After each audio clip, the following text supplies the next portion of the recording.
Hello and welcome to the last game for the English Championships for AAA Wargaming.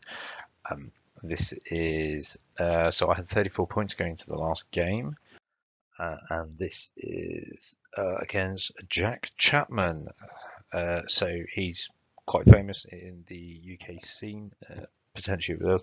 He's done several things. So he's the lead presenter for the Thundercox podcast, which has taken a new way because he's got now Rory Stowes and James McDonald on. It's really cool dynamic. I recommend you listen to them, especially. They did their most recent episode, not sorry, the penultimate episode, because they start talking about how they can change the magic phase about hereditary spells. We discussed this at the beginning of the game, and I just said I really liked the idea of it, and it's just the concept of having each army has several hereditary spells, but depending whether you're a master, adept, apprentice, depends on which ones you can access and stuff like that, and it just gives a bit more fluff to what is quite an interesting phase and other stuff. So it's all really cool. I recommend listening to it. He keeps claiming it's the #1 podcast because it's got the most episodes. How long that will last, we don't know, but hopefully he can choose another metric just to keep that that KPC. The other thing Jack has done, which is paired with PTG, and it's worth thinking, is looking at Jactics. And he's just done some very simple stuff using UB, and it's really useful when you start thinking about it. It's well worth just having a real reminder revise. They're quite short videos before a tournament or something like that. It's very in the vein of Vabrissus, but it's a really good thing to do. I know I've watched them, and I'll probably rewatch them before the Masters Open in January just to get rid of the thing. But yeah, no, it was great fun. So this is battle report number 9. It's the last game of TEC, so I'm definitely in the bottom third of tables at the moment. So this is a bit of fun. It's frontline clash, which is a very classic thing for the UK, but it's the last objective is capture the flags. So instantly, my 3 things are Dryads, and they are not that mobile. So this is going to be an interesting one for me, and I'm up against Jack's Dwarven Holds. So you can see his army on the Proxy Table Gaming podcast if you haven't seen it. But otherwise, in terms of my army, my big things are going to be the Dryads. They're not very maneuverable, and they're my scoring units. One of them, unfortunately, is one of my big combat units. So what do I do? If you look at his army, you've got a general that I don't want to go into because it's got rune destruction. So that's where if they've got strength, no res 5 or more, he becomes strength 10, D3 wounds or something like that, AP 10. It's something ridiculous, but effectively my avatar cannot go into where the king is. You've got a runing smith with a rune of denial, so that's effectively a binding scroll, but he gets to choose when to use it. I think so. If you cast the spell successfully, then he can do it. So you've used up dice, so it's better than a normal binding scroll. And he's got rune of harnessing as well. So, or is that a normal thing? Effectively, within 24 inches, he takes a channel off you. So if I've got my Briar Maidens and my Druid within 24, I'm losing 2 channel. So that's not great, especially when using Druid. He's also got a BSB and then his Amphil of Power, so he's got quite a few spells. I don't think I get all of them right, but it's just lots of -1s to wound and stuff like that, and -1 to hit, so it's everything to take away some of the advantages that I would normally hold.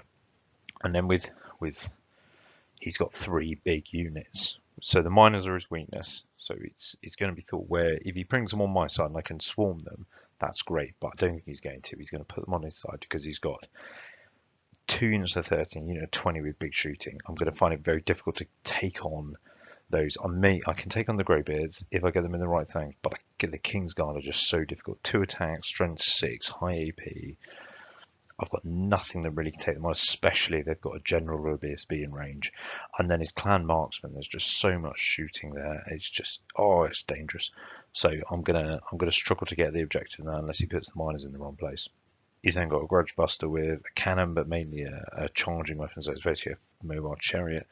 And then the big thing, he's got 2 artillery. So the Dwarf Cannon is a classic cannon, so dangerous for my monsters, not where I want to go. But the Dwarf Catapult in itself, I can't remember whether it's clip wings, but it's certainly with Runecrafted, it becomes strength 8. And I was like, oh crap. He is wounding both my monsters on 2s with both of them now. So this is not a great start. So I'm really quite concerned about them, and it's something I want to try and go after quite early.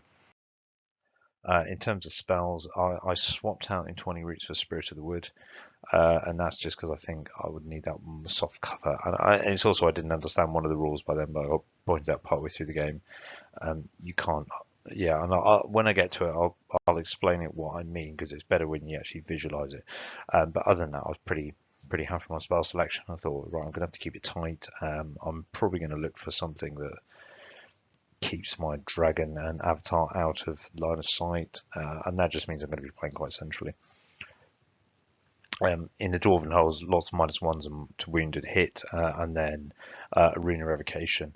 Arena Revocation is so good. It's so annoying, but in the sense that it's a really good spell, and if you don't take it, even you have the option as a dwarf, I think you're making a mistake.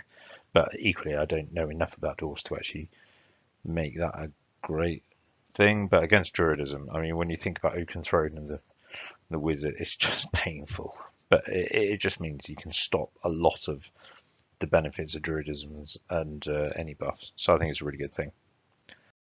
So deployment. He chose his side and he chose that side. I went, oh, if I get first turn, I can make a jump like last game on his artillery and stuff. Big mistake. He doesn't need to be in range. He's got big ranges. So I went down first and I thought, what I can do is I can try and draw him in with this side, and then I can move away with my scoring.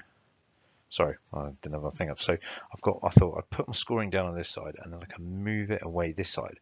While I have my right side that can either, if he goes on this hill, which is potential with war machines or something, or I can push or move round to this side and start taking off. If he's starting here while he's coming forward, I can use my Wild Huntsman to sort of delay him. And that was my plan.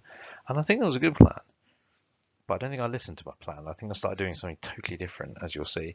But what he's done there is he saw my drives were on this side and he went, right, 2 big units, he's scoring, he's got there, and he's just going to run down here and go and take out my drives. And you can see I've fallen, I basically gave him a scoring unit on the thing. And that wasn't very clever, if I'm really honest on my behalf. Interestingly, when I played Tim Botnick at Cardiff 2019, I did the exact same thing and he told me the exact same advice.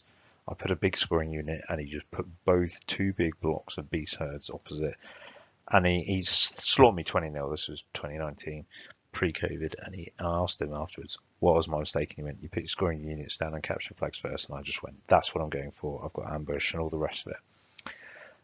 So that's the thought there, and you can see here he's got these are his King's Guard with his king in. He's got his Clan's Marksman here, and then he's got his Greybeards with his BSB and Runesmith in, and then he's got the cannon, Amber of Power, catapult, and the Grudge Buster there. So you can see he kept it pretty tight, and it's just going to be quite complicated for me. There's a bit of a close up, just see like nice work on the banners. It's quite a pretty army. I quite like it. And there is Jack Chapman's crotch, because that's what we get a lot of. We get a lot of crotch shots in wargaming because that's the height we're playing at. Right, Silvernail's turn 1. So what I've done is kept to the plan. So I've moved up on the right, and what I want to do here is try and get behind him. We'll see if I can and get to his war machines. I think it's going to be very tricky with his clan marksman here, but it's sort of that's my thought on this side.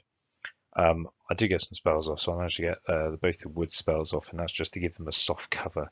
So I've got some protection against his cannon and his shooting.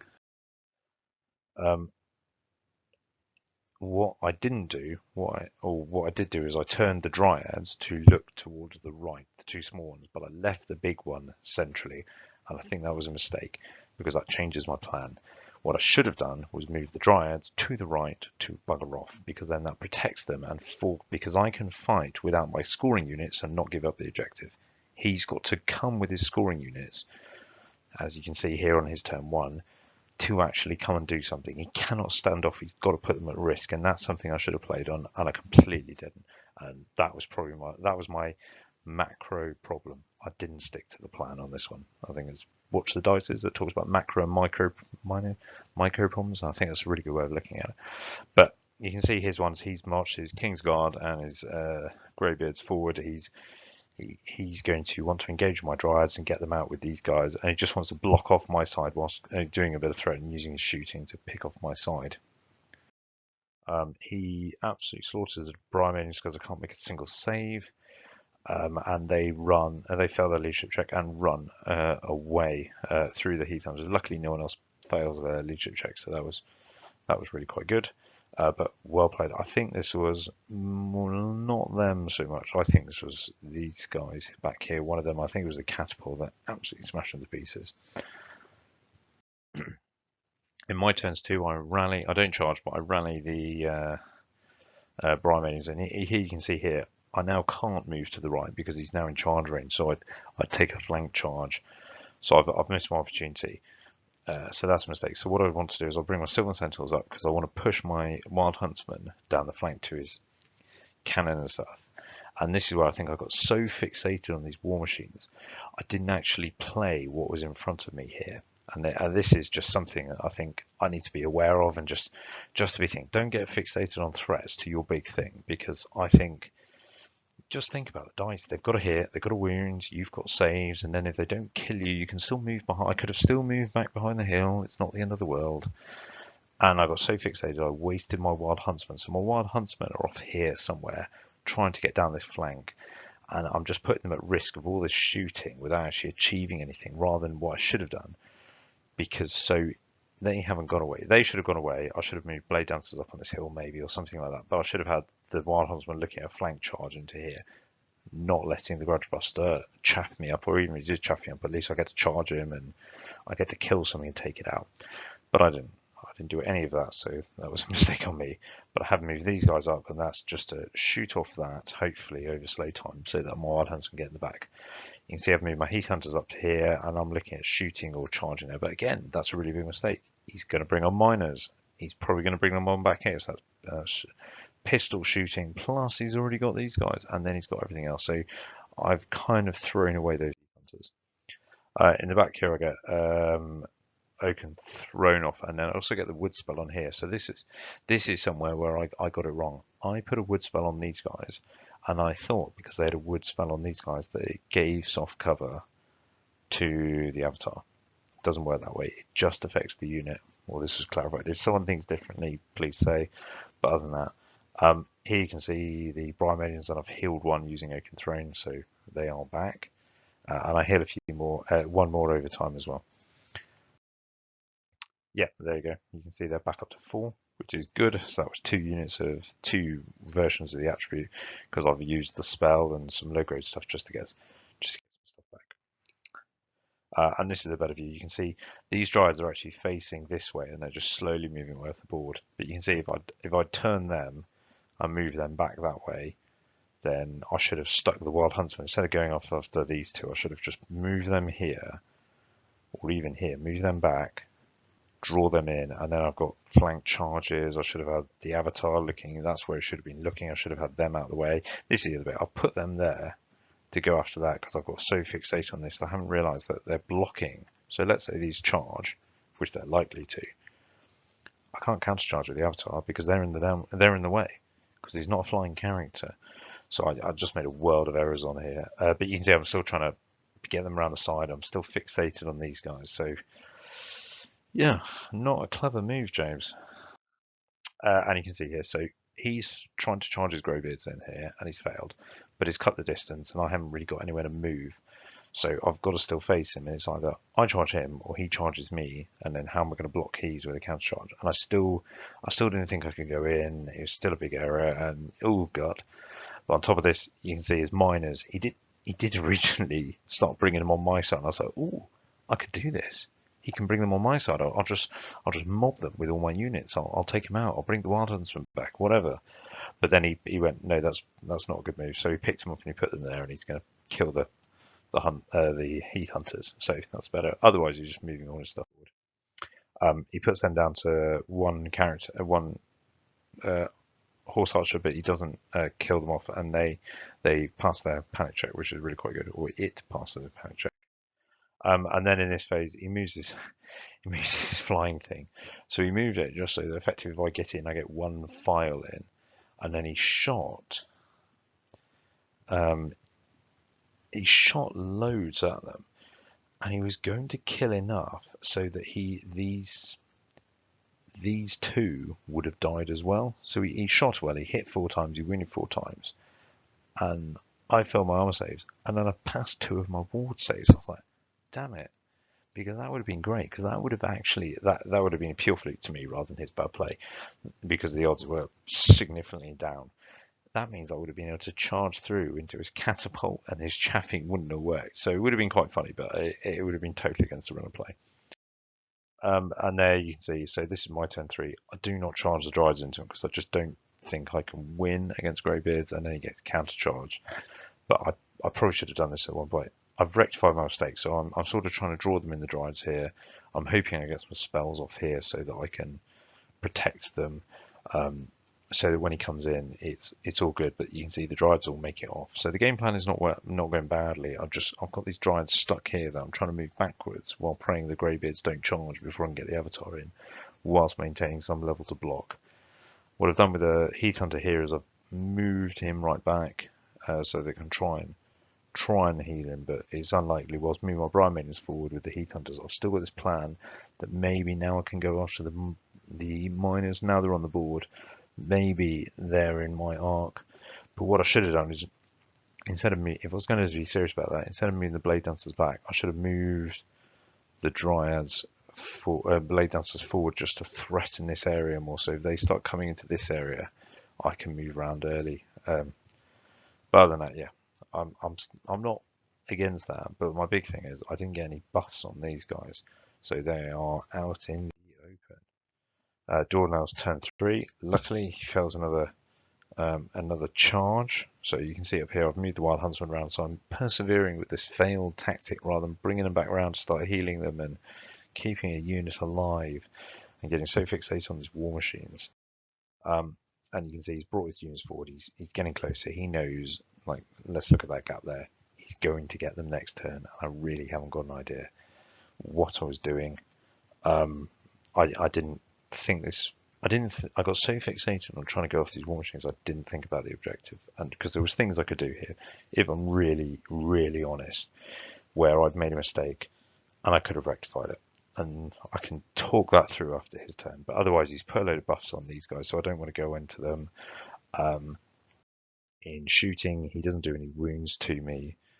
But that's it. So in my turn 4, so what I do is I set them up here. So I've moved the Dryads further back in the hope that they don't get in, or if they do get in, I get to hold. I know that's a mistake, but let that go, because I forgot about +1 to strength and +1 AP on the charge. So they'd be strength 5 Greybeards because they've got sturdy. I move my centaurs off to the right so they can charge, because I've got fixated on these miners because I think they're the easy ones to kill. And that's why I've moved the Blade Dancers around. So I'm finally doing what I should have done last turn. And I've just faced down here while I think these two can support here to stop the Greybeards going in.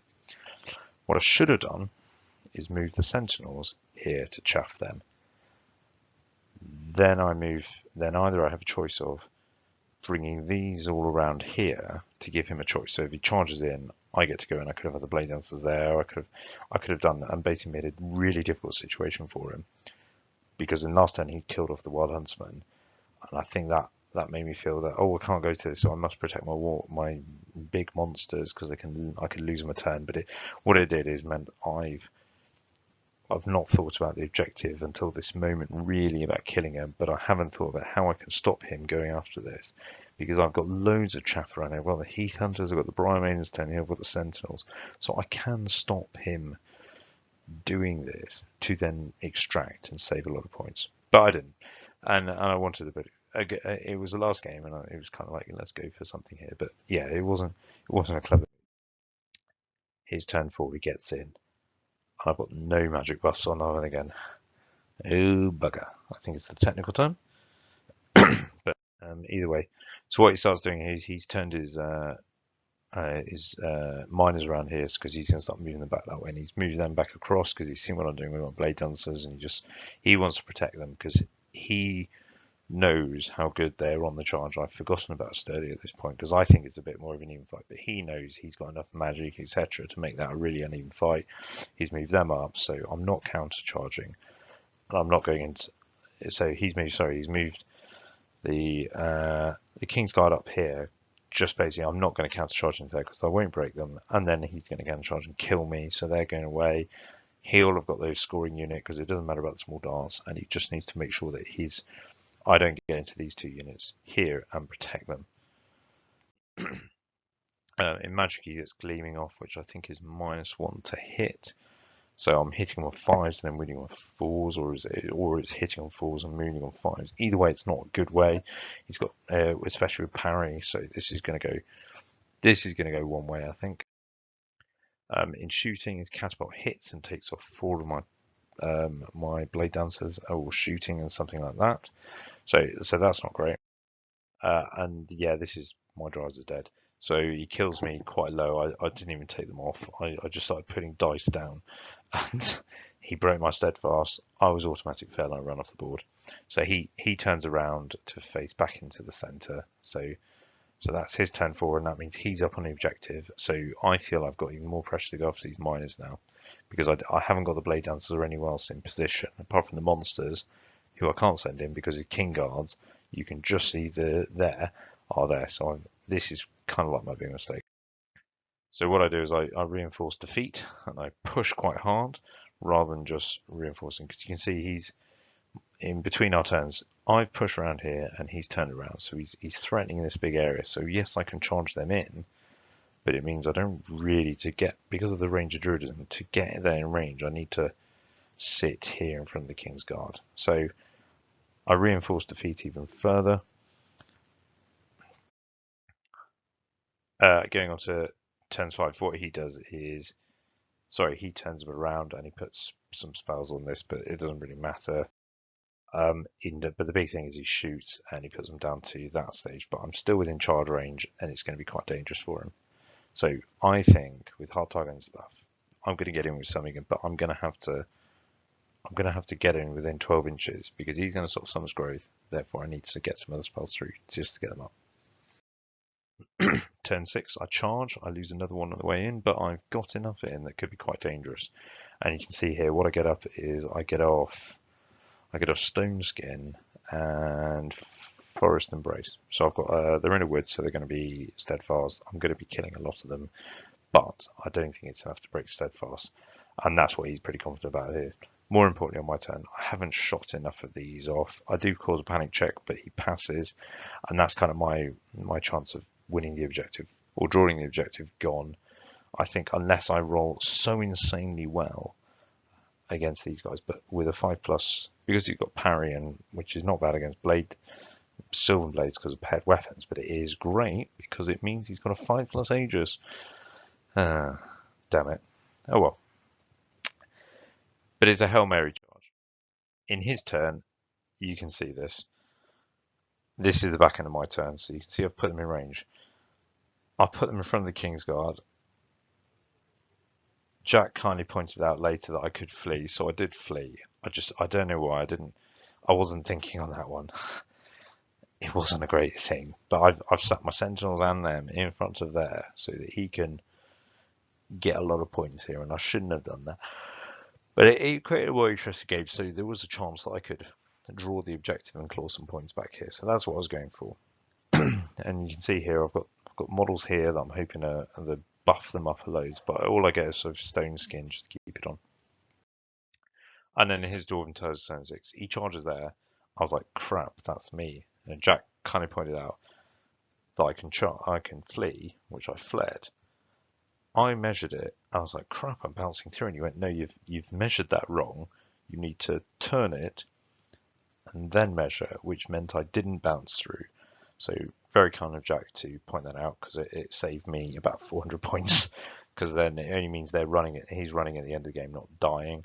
But then they redirect into there. Now, he redirected into there because I think he was hoping I would flee and then he could charge into the dragon. I realised it was still partially in range, so I said, right, they're holding.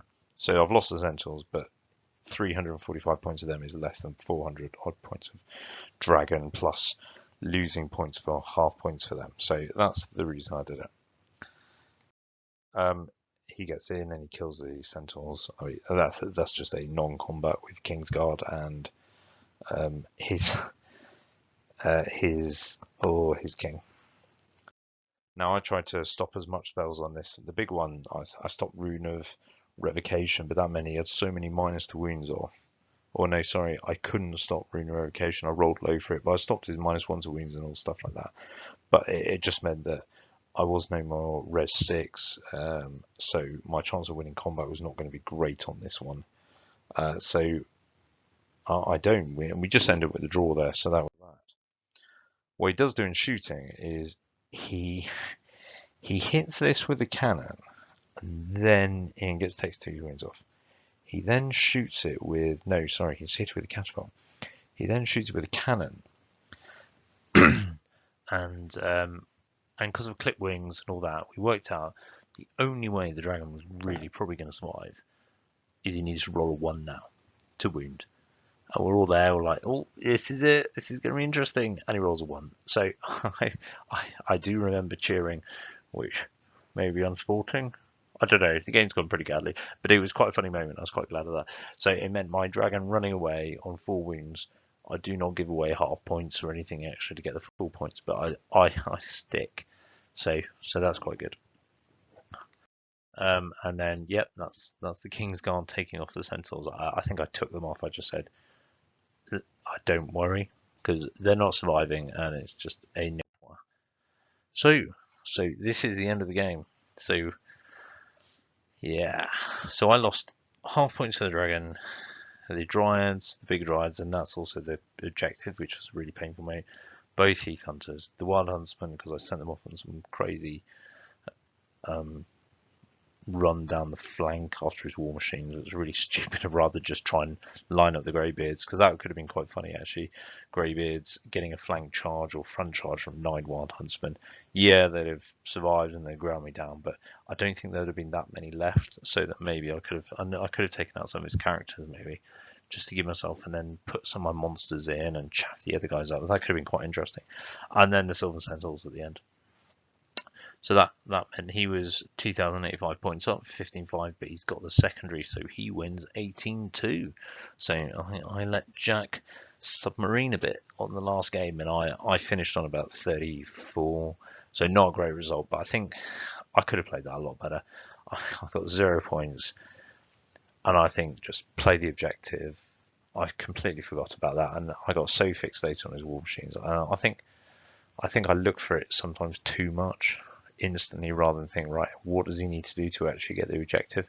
And this just showed that really, really well, in that I tried to go for his backline rather than understanding the threat and that was coming at me, but also the risk he was taking by bringing his Greybeards forward.